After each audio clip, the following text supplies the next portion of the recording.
اول حاجه لازم تكون عارفها في الدايل او في المكالمات، خلنا كده تدخل على السيتنج. هنا بقى هنا في حاجات لطيفه جدا هتعجبك. هنا لو فعلت الاختيار ده هو بيديك تنبيه الفلاش هنا بيشتغل لما يكون في مكالمه جايه. هنا ممكن تسجل المكالمات تلقائيا، الجهاز ده بيسجل المكالمات بشكل تلقائي من غير ما الطرف التاني بيعرف ان انت مسجل مكالمات. فيديو واجهة المكالمات، يعني انت ممكن تغير الصورة اللي انت بيجي لك لما حد يتصل بيك، تغير الصورة من الجاليري، تدخل هنا وتدخل على الجاليري او تضيف اي صورة من هنا.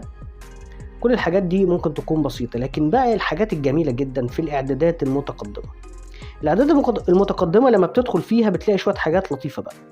هنا لو انت فعلت الاختيار ده، هنا بترد على المكالمات بمجرد ان انت بتدوس على بصمة الصباع.